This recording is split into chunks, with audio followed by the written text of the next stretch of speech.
बहुत बहुत स्वागत है आप सभी का। आपके साथ मैं हूं अभिलाष मिश्रा। आपकी बात मध्य प्रदेश आप देख रहे हैं।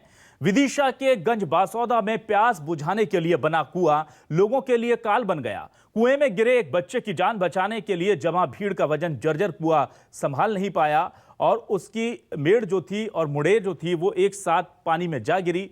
बच्चे की जान बचाने के लिए जमा लोग कुएं के अंदर चले गए, जिसके बाद ये कुआं अब लाशों को उगल रहा है। वहीं इस हादसे के बाद कई बड़े सवाल भी खड़े हो रहे हैं। सालों पहले बना कुआं जर्जर हाल में था और बार बार की शिकायत के बाद भी पीएचई विभाग ने इस पर कोई ध्यान नहीं दिया। उधर कांग्रेस ने पूरे मामले में सरकार पर लापरवाही का आरोप लगाया है। साथ ही जल मिशन के लिए मिले करोड़ों रुपए की हिसाब की भी मांग कर दी है। आज इसी पर करेंगे आपकी बात।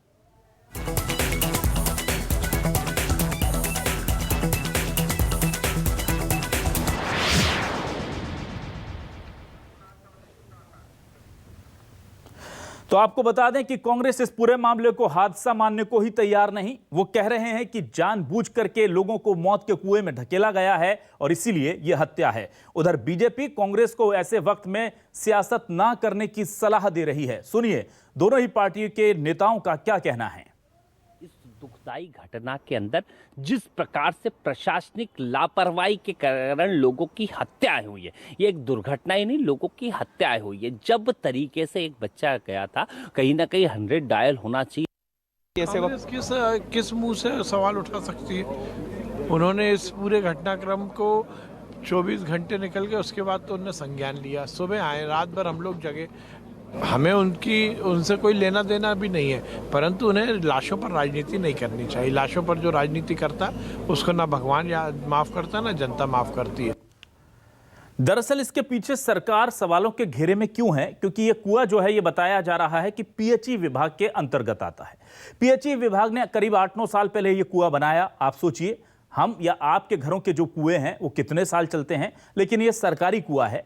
बात केवल इतनी नहीं, बात यह है कि इस कुएं की मरम्मत को लेकर लोगों ने कई बार पीएचई विभाग में लिखित शिकायत दी और बाद में यहां तक कहा कि इसे बंद कर दीजिए, कोई हादसा हो जाएगा।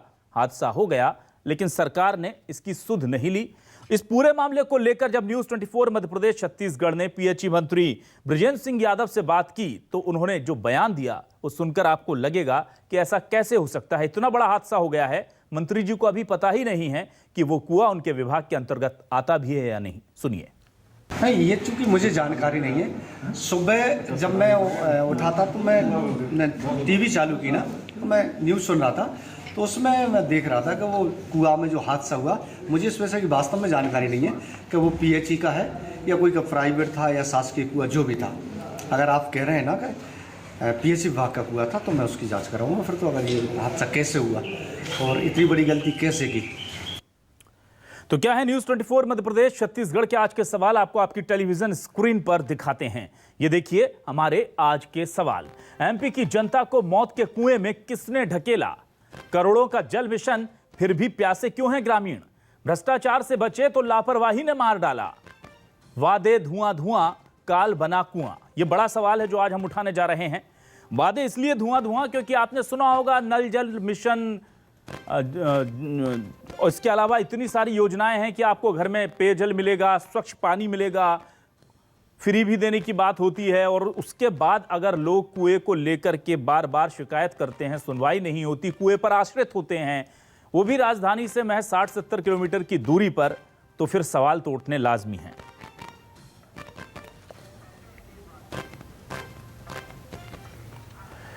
तो सीधे हम रुक करते हैं। खास मेहमान हमारे साथ जुड़े हैं, हितेश वाजपेयी जी हमारे साथ जुड़ चुके हैं, बीजेपी के वरिष्ठ नेता। हितेश जी स्वागत है आपका न्यूज 24 मध्य प्रदेश छत्तीसगढ़ पर। हितेश जी, ये बहुत बुरा वक्त है पूरे मध्य प्रदेश के लिए जो हादसा हुआ है, और ये सवाल पूछने का सही वक्त नहीं है ये भी मैं मानूंगा, लेकिन चूंकि रेस्क्यू ऑपरेशन इतना लंबा चला गया है सर, तो सवाल तो सबसे पहला मेरा यही है कि आखिर कहाँ कमी है सर हमारे एसडीआरएफ के संसाधनों में या तरीकों में, या क्या दिक्कतें हैं कि हमें 20-22 घंटे लग जाते हैं लोगों के शव को बाहर निकालने के लिए? क्या दिक्कत है सर? देखिए अभिलाष जी, आमतौर पे जितनी मेरी जानकारी है, क्योंकि एक डॉक्टर होने के नाते इस प्रकार के जो प्रकल्प रहते हैं उनकी हमको बुनियादी जानकारी तो होती है, तकनीकी नहीं होती है। क्योंकि इसमें पहली प्राथमिकता होती है कि हम जो भी कोई जीवित हो उसको चोट बिना पहुंचाए उसको निकालें। तो इसीलिए इसमें तेजी ठीक है, रफ्तार का अपना महत्व है, लेकिन उसको कभी इस पे कॉम्प्रोमाइज नहीं किया जाता है कि कोई उसमें यदि ऐसा व्यक्ति हो जिसकी सांसें चल रही हो, जीवित हो, उसको चोट पहुंच जाए। तो इसलिए ये ऑपरेशंस जो होते हैं आमतौर पे आपने देखा होगा कि स्लो होते हैं, और चूंकि मलबे में दबे हुए लोगों को बड़े तरीके से धीरे से साइड से पैरेलल डिगिंग करके निकाला जाता है। साथ साथ ये देखते हुए, क्योंकि हम लोग ब्लाइंड एंड पे होते हैं, तो स्वाभाविक है कि ब्लाइंड एंड से उस एंड तक जाना जहां पर कि लोगों के होने की संभावना है, वो इतना रिस्की काम होता है कि उसका अपना तरीका, समय और सब निर्धारित है, और जो इस काम को करते हैं वो इस काम के लिए ट्रेंड होते हैं।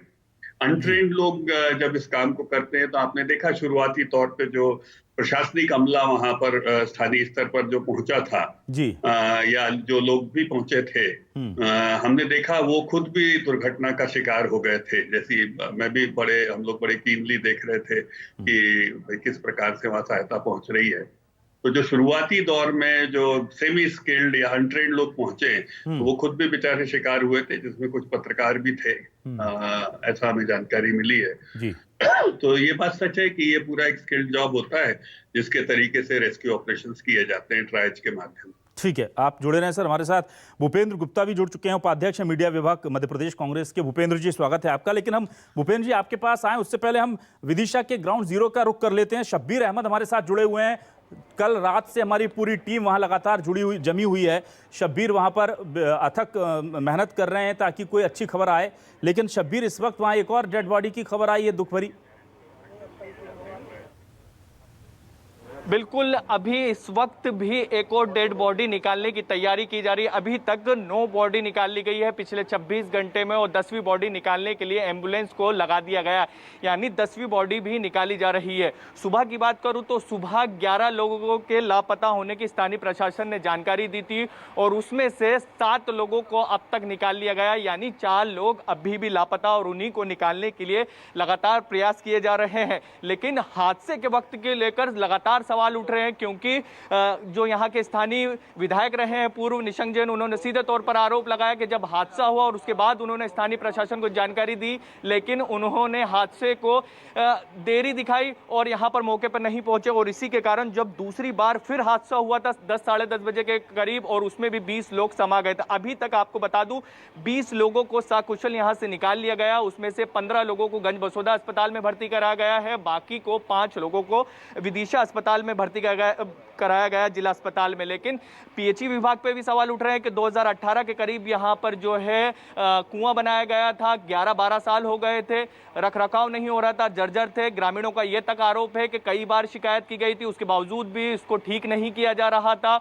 और उन सब के बीच जब रेस्क्यू कार्य शुरू किया गया, वहां पर पहले एनडीआरएफ की टीम देरी से पहुंची, 12 बजे के करीब पहुंची, और जब सुबह पानी बार बार यहां पर भर रहा था तो जो पंप था वो खराब हो गया। फिर भोपाल से जो है पंप को बुलाया गया, 4 पंप बुलाए गए, और उसके बाद यहां से पानी निकालने की शुरुआत हुई। और आप देखेंगे कि पिछले 2-3 घंटे की बात ही करूं मैं तो 3-4 शव निकाल लिए गए हैं यहां से, और अभी भी शव निकलते जा रहे हैं एक के बाद एक यहां से। जी बिल्कुल शब्बीर, आप वहां बने रहें, अपडेट्स आप हमारे दर्शकों तक पहुंचाते रहें।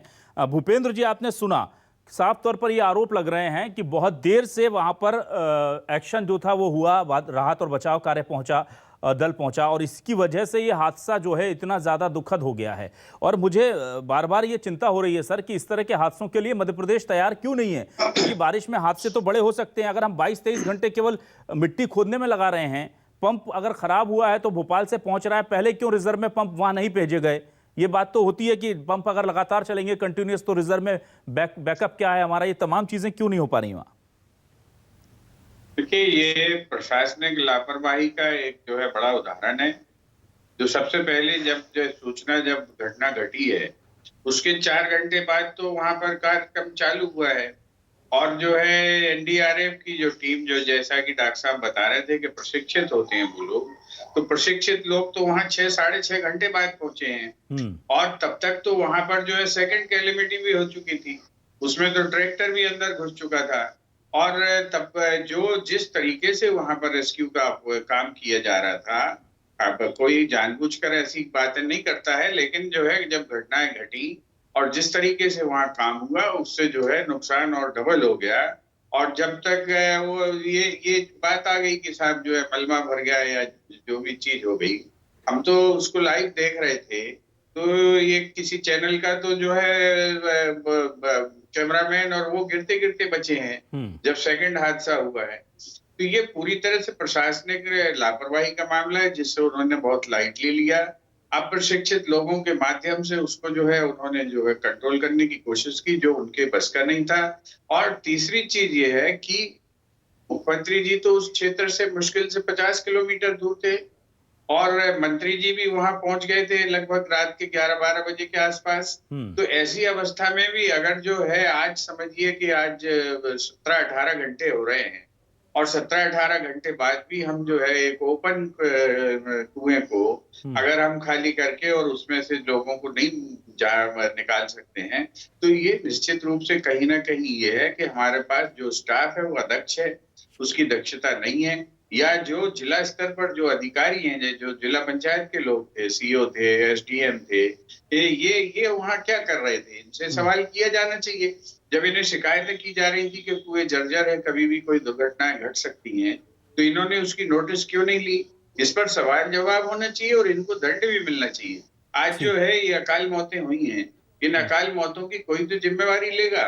और इस जिम्मेवारी के लिए जो है बात देखें कि एक नेक काम हमारे मुख्यमंत्री जी कर रहे थे, उसकी सारी नेकी खत्म हो गई और ये सारा पूरे प्रदेश में इसका हाहाकार मचा हुआ है। इस लापरवाही का दंड उन अधिकारियों को निश्चित रूप से मिलना चाहिए जिन्होंने शिकायतें होने के बावजूद इस बात पर ध्यान नहीं दिया कि कभी भी कोई बड़ी दुर्घटना यहाँ पर घट सकती है और उसके कारण लोगों की जान जा सकती है। ठीक है हितेश जी, ये दो बड़े सवाल हैं। एक तो ये कि क्या वजह थी कि इतना देर से रिस्पॉन्ड किया, और दूसरा मेरा सवाल ये है सर कि ये बात बिल्कुल सही है कि हादसे होने के बाद हम बहुत संवेदनशील, सजग और लोगों के दुख में शामिल होने वाले नज़र आते हैं, लेकिन अगर उससे 20% भी हम हादसे से पहले हो जाएं तो ये दिक्कतें ही ना हो। तो क्या बार बार 2008 में ही कुआं बना था सर, सरकारी कुआं, बहुत ज़्यादा पुराना भी नहीं था, और अगर पुराना हो भी गया था तो लोगों की बातों पर, उनके लेटर्स पर, उनकी शिकायतों पर ध्यान क्यों नहीं दिया गया? देखिए अभिलाष जी, बहुत गंभीर घटना है और भूपेंद्र जी ने जितने बिंदु उठाए हैं वो प्रश्न तो अपने आप में है ही, इसमें कोई दो मत नहीं है और उनके जवाब मिलना चाहिए। और उनके जवाब प्राप्त करने के दौरान यदि कोई लापरवाही या कोई हमको त्रुटि या कोई कमी, तीनों प्रकार की यदि चीजें दिखाई देती है तो संबंधित कार्रवाई होना ही चाहिए। क्योंकि यदि इस प्रकार की घटनाओं का यदि उसमें कोई प्रश्न उठता है और उस प्रश्न में किसी किस्म की कोई कमी दिखती है तो कोई भी हम लोग भी नहीं चाहते, ना शिवराज जी चाहते हैं कि इस प्रकार की कोई कमी रहना चाहिए। तो मैं जो भी बातें उन्होंने कही हैं वो नोटेबल हैं और मुझे लगता है कि कांग्रेस ने भी इसमें एक जांच दल गठित किया है, वो जांच दल भी जाएगा और उनके भी कोई बिंदु जो निकल कर आते हैं तो जो उच्च स्तरीय जांच की घोषणा सरकार द्वारा की गई है, मुझे लगता है कि उन बिंदुओं को भी उसमें समावेश करते हुए जांच होना चाहिए, क्योंकि अंत में जनहित में है और जनहित में ये जांचें, ये प्रश्न जायज हैं। और आपने जैसा कहा, इन जांच के उपरांत और जांच भी समय सीमा में होना चाहिए, जिससे कि आपकी जो चिंता है कि इस जांच में जो बिंदु यदि निकल कर आते हैं उसमें से कोई करेक्टेबल मेजर हैं। आपने जिस ओर कहा है कि भाई कोई दूसरी घटना मान लो सामने आती है तो हमारी प्रिपेयर्डनेस को लेकर यदि कोई प्रश्न है तो उसकी पूर्ति होना चाहिए, क्योंकि अंत में इन जांचों का उद्देश्य केवल पिनलाइजेशन नहीं है, इसमें करेक्शन फैक्टर भी है कि हमको आगे के लिए तैयार होना चाहिए। और मुझे नहीं लगता इस प्रकार की घटना की पुनरावृत्ति होना चाहिए। इस प्रकार के कुएं भी चिन्हित किए जाना चाहिए जिसमें हाई रिस्क होती है और यदि उसका जो पैरापेट वॉल जिसको कहते हैं, भूपेंद्र जी तो इंजीनियर भी हैं, जानते हैं बहुत अच्छे से, यदि वो ठीक ढंग से नहीं बनी है और मिट्टी के साथ नीचे चली जाती है, हालांकि ये सब तकनीकी जांच का विषय है, तो इन सब बातों को देखकर अन्य कुओं की भी जांच करना चाहिए जो कि रहवासी क्षेत्रों में हैं। तो मैं आपके सभी बिंदुओं से सहमत हूं और शासकीय अमले पर जितने प्रश्न हैं वो प्रश्न अनुत्तरित नहीं रहना चाहिए, पर क्योंकि मैं उस सरकार में जो दल है उसका प्रतिनिधि हूं तो अभी मैं उस पर किसी प्रकार की कोई टिप्पणी नहीं करना चाहता हूं। मैं चाहता हूं कि विपक्ष के भी जो सवाल हैं वो जांच में सम्मिलित किए जाएं, जरूर होंगे। ठीक है, लेकिन भूपेंद्र जी यहाँ एक बड़ा सवाल ये है कि कांग्रेस सीधे कह रही है कि हादसा नहीं हत्या है, और इसके जवाब में बीजेपी कह रही है कि लाशों पर राजनीति मत कीजिए। अब ये पूरा मामला सियासी हो गया है सर। आपको लगता नहीं है कि जब भी किसी हादसे पर, किसी लापरवाही पर सवालों के घेरे में हम सरकार को खड़ा करते हैं, तो पहले तो उनका जवाब यही होता है कि अभी तो हम रेस्क्यू कर रहे हैं या अभी तो लाशों पर राजनीति मत कीजिए, और उसके बाद ये कह दिया जाता है कि जांच दल बन गया है, जांच टीम बन गई है, और फिर उसकी रिपोर्ट कब आती है, कब किस पर क्या कार्रवाई होता है, वो नेपथ्य में चला जाता है, और इसकी वजह से पुनरावृत्ति ये होती है। तो क्या आपको लगता है कि अभी सवाल ना उठाएं, बाद में सवाल उठाते हैं तो कहते हैं बना तो दिया जांच दल, इसकी रिपोर्ट आने दीजिए, फिर एक्सटेंशन मिलता रहता है, तो सवाल कब उठाएगा विपक्ष और जनता?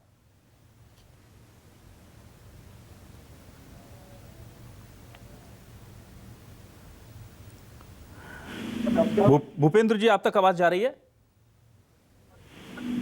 लगता है भूपेंद्र जी से हमारा संपर्क नहीं हो पा रहा है, लेकिन हितेश जी मैं आपके पास आता हूं। एक महत्वपूर्ण सवाल जो मेरा छूट रहा है पीछे, जो मुझे आने वाले वक्त के लिए भी बड़ा आगाह कर रहा है, ये सवाल वो सीधा सीधा ये है सर कि मुझे ऐसा व्यक्तिगत तौर पर फील हुआ कि हमारी एसडीआरएफ की भी जो प्रिपेयर्डनेस है, क्योंकि हम भोपाल से महज 60-70 किलोमीटर की दूरी पर यह हादसा अगर होता है हितेश जी, और वहां भी हमारे संसाधनों को पहुंचने में इतना वक्त लगता है, या हमें एक कुएं को खोदने में इतना घंटे लगते हैं, तो हमें एक बार इंट्रोस्पेक्शन की ज़रूरत है कि हमें देखना होगा कि कहाँ ये दिक्कतें हैं, क्योंकि इतना वक्त तो मौत देती नहीं, हादसे इतना वक्त तो देते नहीं जितना हमने ले लिया।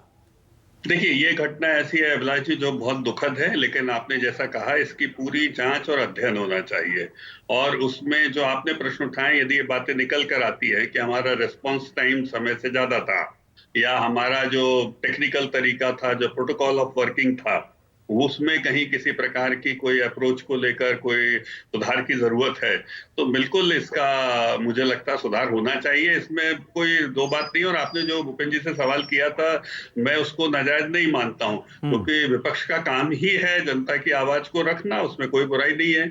सरकार को तो 25 जानकारियां होती है कि भाई दल कब मूव कर रहा है, कितने संसाधनों से कर रहा है, कितने आदमी जा रहे हैं, क्योंकि सरकार का काम है तथ्यात्मक जानकारी देना। तो यदि किसी प्रकार के गैर तथ्यात्मक प्रश्न भी विपक्ष की ओर से आते हैं जनहित में, तो हम नहीं उसको बुरा मानते हैं, और मुझे लगता है कि उन सब बातों को, जैसा मैंने पहले कहा है, कि समावेश करते हुए जांच होना चाहिए। और जो आपने बात कही है, बिल्कुल इस पूरी गतिविधि में जो टेक्निकल रिस्पांस टाइम और प्रोसेस है, उसका भी यदि एक बार आकलन हो जाता है और यदि वो ठीक पाया जाता है तो ठीक है, लेकिन यदि उसमें कुछ सुधार की जरूरत है, लगता है कि नहीं हम उसको कम कर सकते थे या कोई तकनीकी रूप से और सुधार किया जा सकता था, तो करना चाहिए, क्योंकि मैं उसका विशेषज्ञ नहीं हूं, तो उस पर टिप्पणी नहीं कर पाऊंगा कि कमी क्या है। ठीक है, भूपेंद्र जी आप सुन पा रहे हैं हमें? जी जी बिल्कुल। जी भूपेंद्र जी, मेरा सवाल था कि विपक्ष जब सवाल उठा रहा था और कह रहा था कि हादसा नहीं हत्या है, तो वहां से सरकार की तरफ से विश्वास सारंग जी ने न्यूज़ 24 से बात करते हुए ये कहा कि लाशों पर राजनीति कांग्रेस करना बंद करे। तो मेरा सवाल यह है कि हम कब सवाल उठाए, विपक्ष या जनता, क्योंकि बाद में तो फिर ये जांच बन जाएगी, जांच होते होते सब चीजें भूल जाते हैं लोग। और दूसरा मेरा यह सवाल यह है कि क्या आप जो संसाधन है हमारे पास मध्य प्रदेश में इस तरह की चीजों से निपटने के लिए, हादसों से, उससे खुश हैं, संतुष्ट हैं? देखिए, इसके लिए तो एक पूरा इंस्टीट्यूट बनाया गया, डिजास्टर मैनेजमेंट इंस्टीट्यूट है। इसके लिए पूरा एक अमला है और एक अलग से पूरा सेटअप इसके लिए विकसित किया गया है। और ये विकसित किया गया है जब होशंगाबाद की बाढ़ आती थी और उसमें जो मेजर नुकसान होता था, तो उसके बाद से तो अब ये तो बहुत साल हो गए इसको। अगर हम 25 साल में भी कोई प्रिपेयर्डनेस के साथ एक अमला तैयार नहीं कर सकते हैं, तो ये सरकार को इस पर विचार करना चाहिए कि वो कितने सफल है और कितने असफल है। दूसरी बात मैं कहना चाहता हूं कि जो ये सवाल बार बार उठाया जाता है कि विपक्ष लाशों पर राजनीति कर रहा है। अगर नदी में एक बस गिरती है, 50 लोग उसमें मारे जाते हैं, क्या विपक्ष को खामोश रहना चाहिए? अगर जो है एक गांव में जो है दलित बस्ती में जो है जिंदा गाड़ दिए जाते हैं एक परिवार के 5 सदस्य, क्या आप अपेक्षा करते हैं कि विपक्ष को चुप रहना चाहिए? लगातार हत्याएं होती हैं, अगर जो है नकली और जहरीली शराब से 100 से ज्यादा लोग मर जाते हैं, तो क्या विपक्ष को चुप रहना चाहिए? क्या धाराजी में अगर 217 लोग जो है गलत पानी छोड़ देने के कारण बह जाते हैं और मारे जाते हैं, तो क्या विपक्ष को चुप रहना चाहिए? ये जो अपेक्षा हमारे आदरणीय जो सारंग साहब कर रहे हैं, और एक तोते की तरह रटा हुआ हर बार वो डायलॉग मारते हैं, इन सारी घटनाओं में ये डायलॉग मारा गया। एक बस जल गई, खड़े खड़े उसमें जो है स्वाहा हो गए 34-35 लोग, 36 लोग। क्या आप अपेक्षा करते हैं विपक्ष को चुप होना चाहिए? ये राजनीति नहीं है, ये संवेदना है, ये सजगता है। और इस सजगता को जो लोग भी अगर कोसते हैं या गलत कहते हैं, वो लोग स्वयं ये काम करते रहे। आखिर कौन थे जो गांधी जी की समाधि पर डांस करने वाले लोग? यही लोग तो थे ना। आखिर कौन लोग थे? इन सब ने क्या ये सब किया हुआ नहीं है?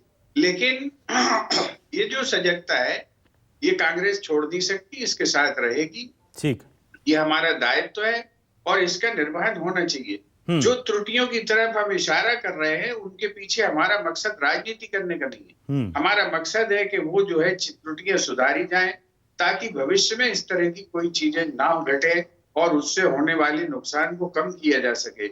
हमें इसमें क्या राजनीति होने वाली? ये घटना को जो है साल बाद 6 महीने बाद लोग नहीं याद रखेंगे।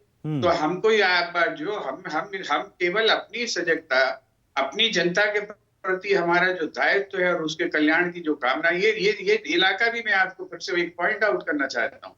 ये घटनाएं जहाँ घट रही है कौन से क्षेत्र? ये भी दलितों की बस्ती है। यहाँ पर जो है लाल मुरम का पहाड़ है, इसलिए इसको जो है लाल पठार कहते हैं। और यहाँ पर भी जबरदस्त अवैध उत्खनन और ये सारे काम चलते रहते हैं। इसलिए यहाँ पर जो है प्रशासन बहुत ध्यान नहीं देता है। वो अपने वहां पे काम चल रहे हैं। महज गढ़बासोदा से 8 किलोमीटर की भी डिस्टेंस नहीं है। ठीक है, बिल्कुल जो लगा हुआ शहर से क्षेत्र है, और वहां पर अगर जो है हम इमीडिएटली रिलीफ नहीं पहुंचा सकते हैं, तो हमें इस पर विचार तो करना पड़ेगा। चाहे सरकार के रूप में सरकार को विचार करना पड़ेगा, विपक्ष के रूप में हमें विचार करना पड़ेगा। भूपेंद्र जी, मैं यहाँ ये जानना चाह रहा था कि जब हमने बृजेंद्र सिंह यादव पीएचई जो मंत्री हैं उनसे सवाल किया, तो उनका कहना था कि मुझे तो न्यूज़ से पता चला कि ये हादसा हो गया, और आप पूछ रहे हैं कि ये कुआं पीएचई डिपार्टमेंट में आता है या नहीं। अगर मुझे पता नहीं आता है, अगर आता होगा तो हम देखेंगे और कार्रवाई करेंगे। इतना बड़ा हादसा हो जाता है, सीएम अपनी बेटियों की शादी छोड़ करके रेस्क्यू में लग जाते हैं, प्रभारी मंत्री रात को निकल जाते हैं, हम पूरा मीडिया पहुंच जाता है, हम रात भर प्रभारी मंत्री को फॉलो करते हैं, वो रास्ते में से हमें फ़ोन पर अपडेट भी दे रहे हैं, न्यूज़ 24 के दर्शकों से बात भी कर रहे हैं। 2 मंत्री वहां सुबह से बैठे हुए हैं, और जिस डिपार्टमेंट की लापरवाही से यह हादसा हुआ है उसे पता ही नहीं है सर। तो ये क्या आपको, और अभी तक औपचारिक तौर पर यह बताया भी नहीं गया कि वो पीएचई के अंडर में आता है कि नहीं, बार बार पूछने पर भी नहीं पता है। तो आपको ये लगता है कि यह केवल लापरवाही है या ये सोचे समझे तरीके से चीजों पर पर्दा डालने की कोशिश है? ये स्वेच्छाचारिता है, धृष्टता है, और अपने विभाग के प्रति जनता के लाखों रुपए की जो कमाई इस तरह के मंत्रियों पर लुटाई जाती है, उसके प्रति भी ये उनका आपराधिक सोच है जी। इसको मैं हमेशा इसकी निंदा करूंगा, गलत है। मंत्री जी को इस बात की जानकारी होनी चाहिए और उन्हें अपने विभाग को जो है कसना चाहिए, और इस तरह की जानकारी उन्हें एकत्रित करनी चाहिए। आज बहुत सारी जगह पर जो है भाई इस बात की तो बड़ी वाहवाही लूटते हैं कि साहब इतनी नल जल योजनाएं हमने बना दी, मगर इस बात का कभी जो है रोना नहीं रोते कि उनमें से जो है 80% नल जल योजनाओं में पानी पहुंच ही नहीं रहा है।